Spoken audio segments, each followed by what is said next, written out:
ರೈತನ ತಗೊಳ್ಳಿ, ನೀವು ಬೇಕಾದ್ರೆ ಎಕ್ಸಾಂಪಲ್ ಹಳ್ಳಿಗೆ ಹೋದ ನೋಡಿ, ಅವ್ನು ಬೆಳಿಗ್ಗೆ 6 ಗಂಟೆಗೆ ಹೊಲಕ್ಕೆ ಹೋಗ್ತಾರೆ, ಯಾಕಂದ್ರೆ ಬಿಸಿಲಾಗ್ಬಿಡುತ್ತೆ, ಆಮೇಲೆ ಹೋಗಕ್ಕಾಗಲ್ಲ ಅವ್ನಿಗೆ. ಗೋಟ್ 6 o'clock.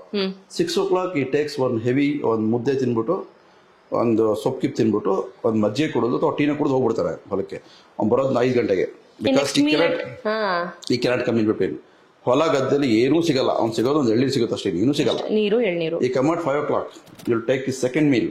ಅದು ಸೆಕೆಂಡ್ ಮೀಲ್ ಮುದ್ದೆ, ರೈಸು, ಸೊಪ್ಪಿರುತ್ತೆ, ತಿನ್ಬಿಟ್ಟು ಮಲ್ಕೋತಾನೆ, ಮುಗೀತು, 2 ಊಟ. ಅವನು ಎಷ್ಟು ಕೆಲಸ ಮಾಡ್ತಾನೆ, ನಮ್ಮ ಕಡೆ ಅವ್ನು ಕಾಲ್ಬಾಗಿ ಕೆಲಸ ಮಾಡೋಕ್ಕಾಗಲ್ಲ. ಅಂದ್ರೆ ನೀವು ಹೇಳೋದು ನಮ್ಮ ಊಟ ತಿಂಡಿ ಸ್ಲೀಪ್ ಪ್ಯಾಟರ್ನ್ ಎಲ್ಲವೂ ಹಾಗಿದ್ರೆ ಒಳ್ಳೇದು. That is the our Hindu, ನಮ್ಮ ಟ್ರೆಡಿಷನಲ್ ಇಂಡಿಯನ್ ಕಲ್ಚರ್ ಇದೆಯಲ್ಲ, that is the best culture. That's what we have learned there. So ನಾವು ಏನಾಗ್ಬಿಟ್ಟಿದೆ ಅಂದ್ರೆ ಎಲ್ಲ ಮಿಕ್ಸ್ ಆಗ್ಬಿಟ್ಟಿದೆ ಜನಗಳಿಗೆ, ಎಲ್ಲ the confusion of people. So that is the healthy life style. ಬೆಳಗ್ಗೆ ಮುಂಜಾನೆ ಸೂರ್ಯ ಹುಟ್ಟೋ ಅಷ್ಟೊತ್ತಿಗೆ ನೀವು ರೆಡಿಯಾಗಿ ಕೆಲ್ಸಕ್ಕೆ ಹೋಗೋದು, ಕೆಲಸ ಮಾಡೋದು, ಬಿಸಿಲಲ್ಲಿ ಚೆನ್ನಾಗಿ ಕೆಲಸ ಮಾಡೋದು, ಮೈ ಮುರಿದು ಕೆಲಸ ಮಾಡೋದು, ಸ್ವೆಟ್ ಆಗೋದು, ಸ್ವೆಟ್ ಆಗಬೇಕು, ಮನೆಗೆ ಬರಬೇಕು, ಮನೆಗೆ ಬಂದು ಸಾಯಂಕಾಲ ಬರೋಷ್ಟು ತುಂಬ ಹಸುವಾಗಿರ್ಬೇಕು ಅವನಿಗೆ. ಸೆಕೆಂಡ್ ಊಟ ಮಾಡಿ ಮಲ್ಕೋಬೇಕು. ಫೋರ್ಸ್ಲಿ ತಿನ್ನೋದು, ರುಚಿಗೆ ತಿನ್ನೋದಲ್ಲ, ಹಸುವಾಗಿ ತಿನ್ನೋದು. ರುಚಿಗೆ ತಿನ್ನೋದು ಬೇರೆ, ಹಸುವಾಗಿ ತಿನ್ನೋದು ಬೇರೆ, ಎರಡೂ ಬೇರೆ ಬೇರೆ.